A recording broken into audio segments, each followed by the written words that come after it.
doctor Pablo Comadira.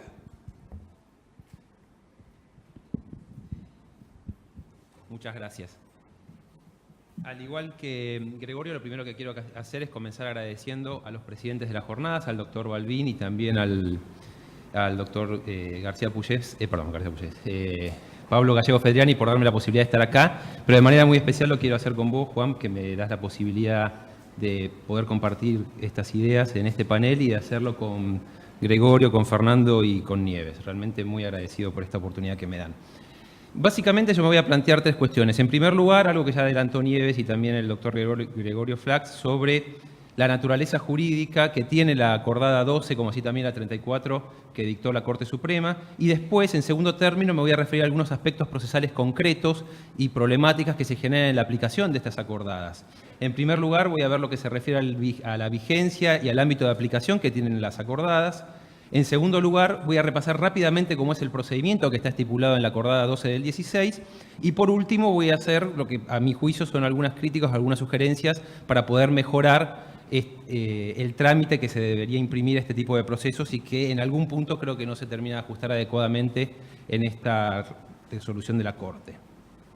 En cuanto al primer aspecto, ¿cuál es la naturaleza jurídica? Yo creo que sin duda se trata de un reglamento administrativo, es decir, se trata de un reglamento de ejecución, en este caso, porque en definitiva lo que tiene que estar haciendo la Corte Suprema es reglamentar la ejecución del Código Procesal. Está reglamentando el Código Procesal, es decir, es un típico caso en el cual está actuando en el ejercicio de la función administrativa que le corresponde al Poder Judicial y en el marco de esa función administrativa dicta un reglamento ejecutivo para reglamentar un aspecto meramente procesal. Ahora, esto es importante porque en la medida en que estoy diciendo que únicamente puede dictar un reglamento ejecutivo porque no tiene facultades legislativas, este es un reglamento ejecutivo, está sometida a los límites propios de cualquier reglamento ejecutivo. No va a poder alterar la esencia o el espíritu de aquella norma que está reglamentando, en este caso del Código Procesal o del acceso a la jurisdicción en términos generales. Por eso, cualquier restricción que vaya más allá va a ser, a mi juicio, de carácter inconstitucional. Dicho esto, entonces, sabiendo que estamos frente a un reglamento administrativo, un típico reglamento ejecutivo que dicta el Poder Ejecutivo en ejercicio de facultades constitucionales propias, que no son delegadas, vamos a ver los distintos aspectos. Primero, la vigencia y el ámbito de aplicación. Se aplica supuestamente a partir de los procesos que se inician el 1 de octubre del 2016 y están expresamente excluidos, y en algunos casos no termino de comprender por qué están excluidos, los que son los procesos ambientales y también los vinculados con las personas privadas de libertad, como los procesos penales, ambientales, penales y las vinculados con personas privadas de libertad.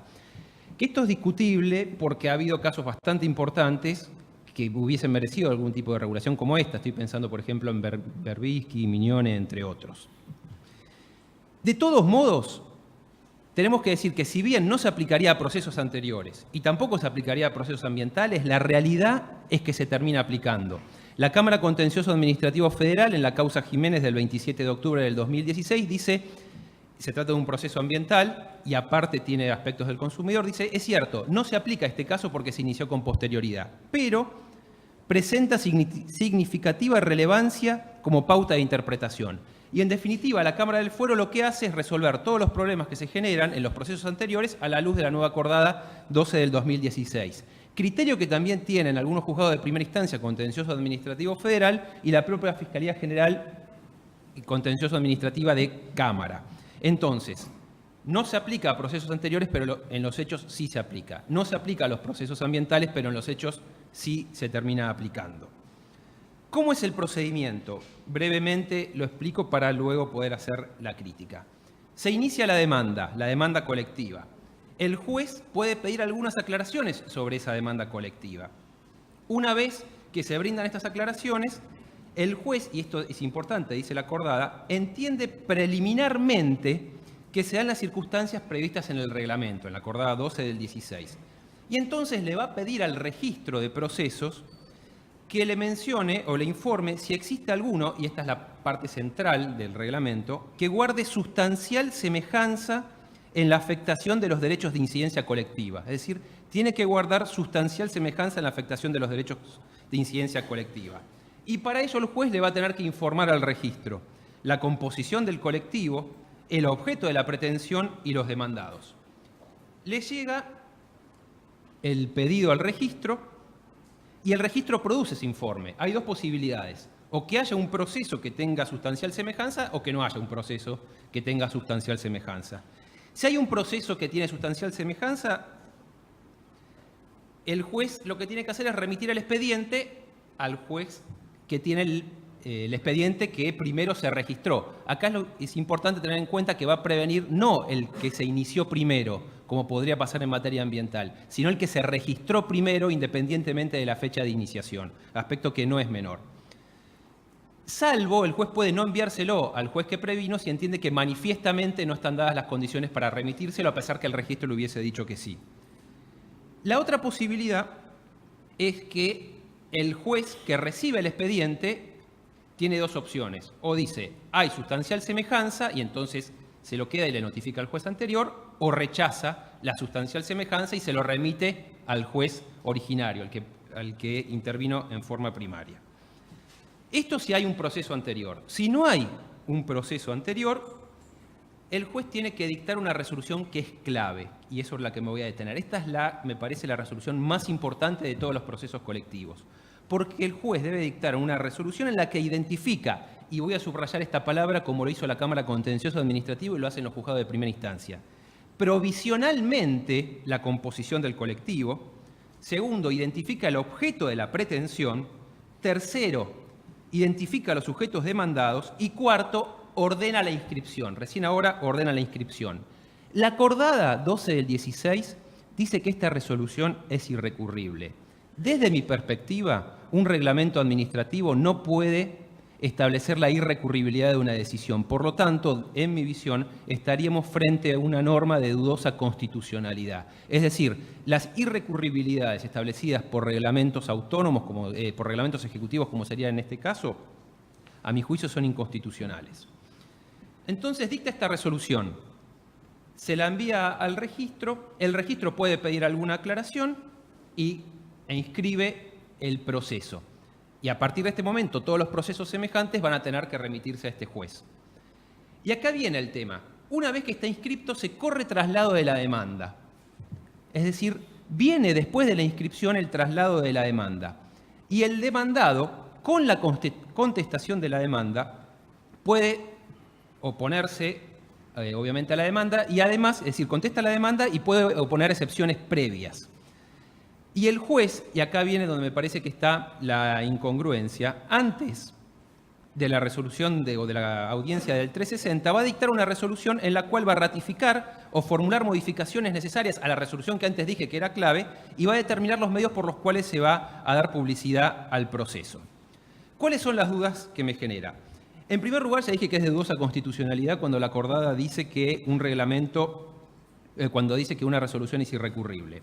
Segundo, me parece que se alteró el orden lógico del proceso. Es decir, el traslado de la demanda tiene que ser posterior a la resolución que modifica la resolución de inscripción y que publica el proceso para que se presente cualquiera. Porque ¿qué puede pasar? Que yo conteste demanda, es decir, que el demandado conteste la demanda y que después se modifique el colectivo, como puede haber pasado en la causa Barca de la Corte, y entonces, en definitiva, me están modificando la demanda y me están modificando la contestación de demanda. Por otro lado, puede ocurrir que a raíz de la presentación de los terceros se objeten las pretensiones del actor.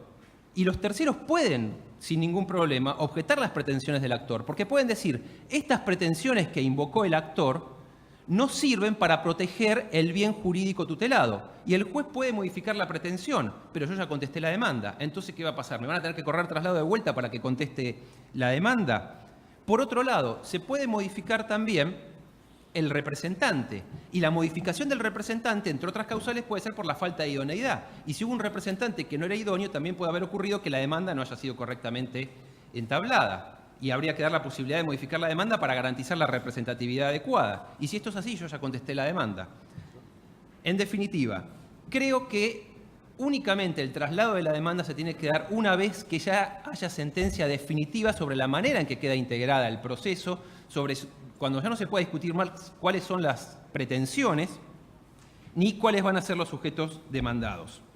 Por otra parte, para evitar este problema, creo que a pesar de la irrecurribilidad que plantea la Corte en la acordada 12 del 16, habría que admitir que cuando me corren traslado de la demanda o al demandado le corren traslado de la demanda, presente una revocatoria contra la resolución que se decía que era irrecurrible, donde se determinó provisionalmente el colectivo, el objeto de la pretensión, los sujetos demandados y la inscripción. En definitiva, concluyo, evidentemente falta una ley, con lo cual creo que estamos ante un típico supuesto de inconstitucionalidad por omisión y estarían dadas las condiciones para que la Corte declare la inconstitucionalidad por omisión en el marco de un proceso. Segundo, creo que es un avance la acordada, pero en algún punto avanzó más allá de las facultades que tiene la Corte y se puede plantear la inconstitucionalidad de alguna regulación. Tercero, creo que falta regular algunos aspectos, como por ejemplo la representatividad adecuada, entre otros. Nada más, gracias. Muchas gracias, doctor Pablo Comadira.